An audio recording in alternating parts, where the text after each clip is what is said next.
inability, pregnant. This bizarre physical response, pregnant. Its inability to do what I wanted it to, pregnant. Imposing a state of being that didn't interest me at all, pregnant. I decided to let it go, this incompetent, banal body, and to invest entirely in my mind. But my spirit let me down too. I had, for reasons I didn't understand at the time, reduced my ambitions, humbled my desires, hidden them, given them a form that wouldn't frighten anyone and wouldn't take up too much space. I knew I mustn't talk too much. I was afraid of betraying myself. I kept my head down. I followed the others. I accepted my place in the body that was given to me. I became a mother, and it became normal to sacrifice myself for others. I didn't have a choice.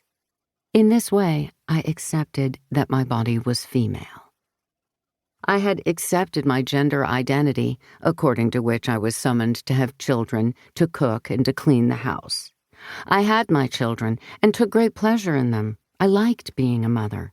I had finally become lovely and sweet. That was fine with me. Everyone else seemed happy. I could sometimes be rude. I bore the criticism. Maybe I wasn't so sweet and lovely after all. I couldn't quite fit the mold of this female body. I still cherished a few vague hopes for myself. I had some things to say. I started writing books. I got divorced. I was alone. I had to earn more money. I had to bring up my children. I needed what remained of my old willfulness to do it.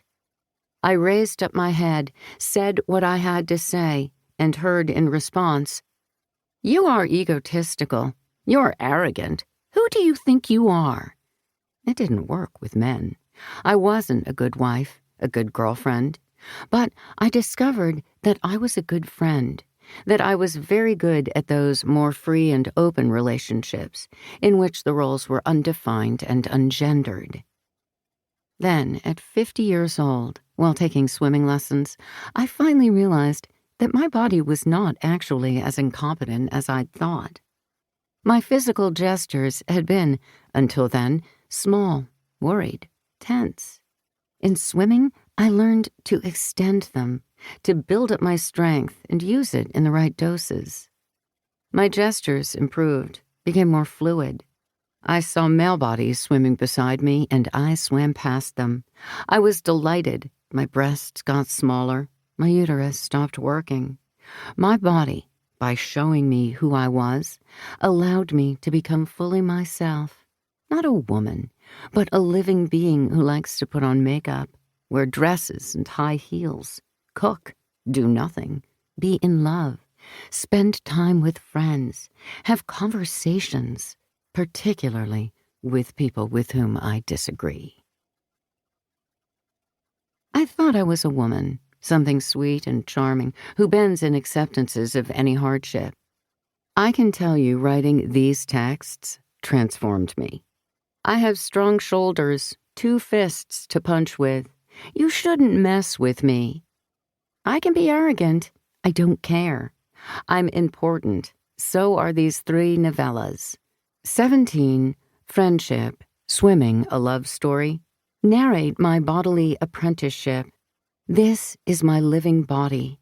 This is my living spirit, that of a unique person, perpetually in motion, called Colombe Schneck. 17. For Annie Ernaux. Your notebooks from high school hold all your dreams and secrets, all the words you never say. Yves Simon, Diabolo Monte.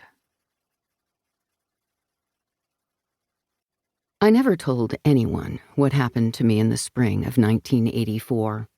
Not my ex-husband and children, or my closest friends. The shame, the embarrassment, the sadness.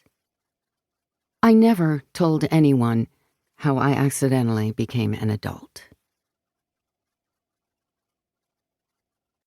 Last year, in an interview with the daily newspaper L'Humanité, Annie Ernaux recalled that a solitude without limits surrounds women who get abortions.